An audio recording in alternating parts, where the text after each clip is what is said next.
Hola y muy buenas tardes. Estamos aquí sentados con Willy Chirino. Bueno, le queremos dar las gracias por aceptar esta entrevista y darnos un poco de su tiempo por venir y todo eso. Gracias a ti por invitarme. De todas sus canciones, ¿cuál es su favorita? Eso es dificilísimo porque, bueno, siempre se ha dicho, las canciones son como los hijos de uno. Hay dos canciones que son muy importantes. Vamos a decir que no son, no es decir que son mis favoritas, pero son las que más han marcado mi carrera. Una se llama Soy, porque es la canción que está incluida en mi primer disco que tuvo más impacto internacional y ha sido grabada por infinidad de otros artistas en todo el mundo. Ha sido muy positiva para mi carrera. Todavía es la única canción de ese disco que yo saqué en el año 1974 que tengo que cantar en cada uno de mis shows. Y la gente la canta conmigo, ha cubierto varias generaciones, es una canción muy importante. Y la otra es Nuestro Día Ya Viene Llegando, que es un tema que yo lo escribí a modo de contar un poco de mi historia y al final hay un mensaje ahí de fe y esperanza para el pueblo cubano y sin intenciones se convirtió en una canción muy importante para el cubano, no solamente el que vive en la diáspora, sino el cubano dentro de Cuba, que esa canción le ha servido a modo de sentirse libres un poco, inclusive dentro de la isla. Y entonces, siguiendo ese punto que acaba de mencionar usted, no es ningún secreto que usted se haya convertido en un ícono cubano para aquellos que han ido al exilio. Y a lo largo de su vida usted no ha tenido miedo de criticar a la dictadura cubana, incluso haciéndolo dentro de sus canciones, como acaba de mencionar. ¿Qué lo motiva a poner su carrera y a sí mismo de segundo por esta misma causa? Porque yo soy cubano y la realidad, la triste realidad de mi pueblo me toca mucho, me toca muy fuerte.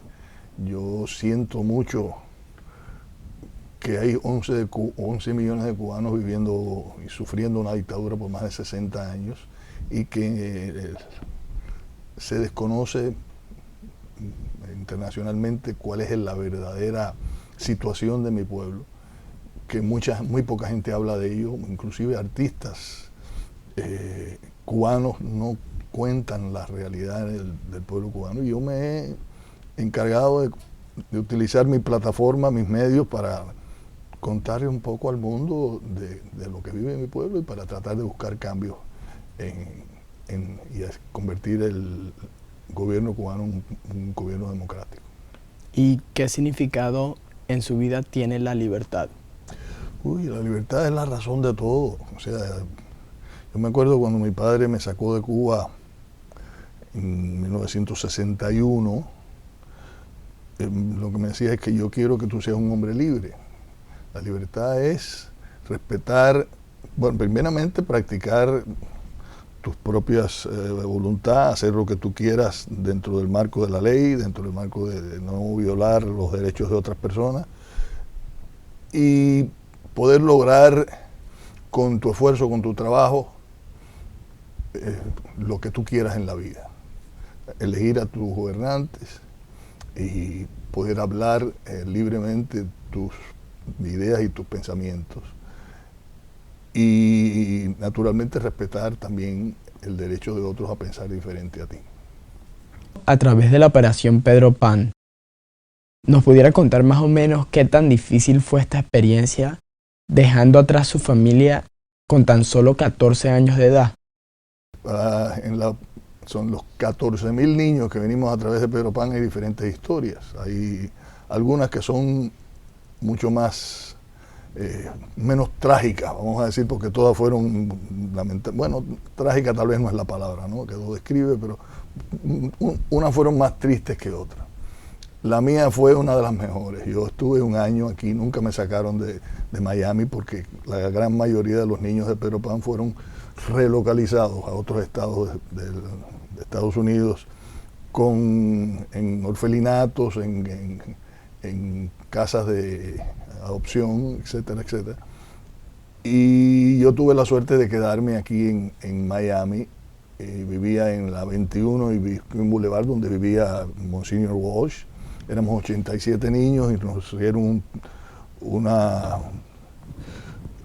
tratamiento espectacular, nos compraban ropa, nos atendían de maravilla, nos llevaban al colegio La Salle, ahí me gradué yo de high school, y fue muy, muy positivo para mí, naturalmente, que la separación de la familia, estar lejos de mi tierra, de mis costumbres, de mi idioma, por primera vez en la vida, y yo sobre todo que vengo de un pueblo pequeño del campo de Cuba, fue un impacto violento, ¿no? Pero las circunstancias alrededor de eso fueron mucho mejor que las de otros niños que fueron, como mi esposa, por ejemplo, Lisette, que se la llevaron a Dubuque, Iowa, a un orfelinato con su hermanita de 5 años, y estuvo separada de sus padres por casi 2 años y medio. Yo, en realidad, mi separación fue por 1 año nada más. O sea que hay diferentes circunstancias, pero de todos modos, o sea, si me transporto a esos tiempos y tengo que elegir yo como padre hacer lo que hicieron mis padres, yo lo haría. Porque había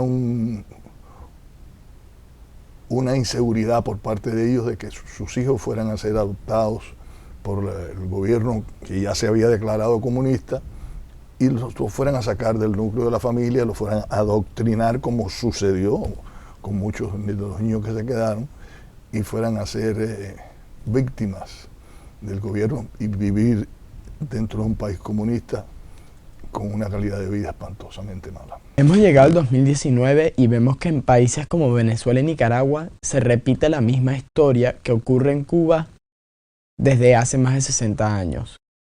En su opinión, ¿cuál cree usted que es la causa de esto? Bueno, todo va, digo yo, y es mi opinión, y estoy todo seguro que mucha gente puede estar en desacuerdo con eso, ¿no? Pero todo va a un sentimiento antiamericano que hay en el mundo. Eso es lo que lo une para hacer lo que hacen, ¿no? Cualquier cosa menos, o cualquier cosa para combatir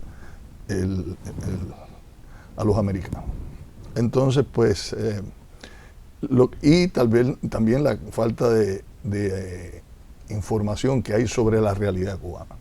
Cuba es un país que es una isla rodeada de agua, donde desde el primer momento controlaron toda la información, donde el pueblo cubano no recibía ningún tipo de información, no salía de Cuba ninguna información. Yo recuerdo en los años 70 y 80 que para mí Cuba era como ir a Tasmania, vamos a decir, un país, era como, estábamos a 200 millas de distancia. Es muy triste, pero eso es lo que sucede, ¿no? Es un sentimiento antiamericanista que hay en el mundo. Existe en Europa, existe en Sudamérica, existe dentro de Estados Unidos. Entonces, eso es lo que hace que individuos de otras partes promuevan esa ideología de izquierda, de socialismo, que va en contra de los principios de la democracia americana. Usted ha mencionado los otros artistas cubanos que siguen en Cuba o que de alguna manera siguen vinculados con el gobierno cubano, y que usted no haría una canción con ellos al menos que mencionen la palabra libertad. Naturalmente. ¿Por qué? Porque yo considero que no se puede ser apolítico y ser cubano.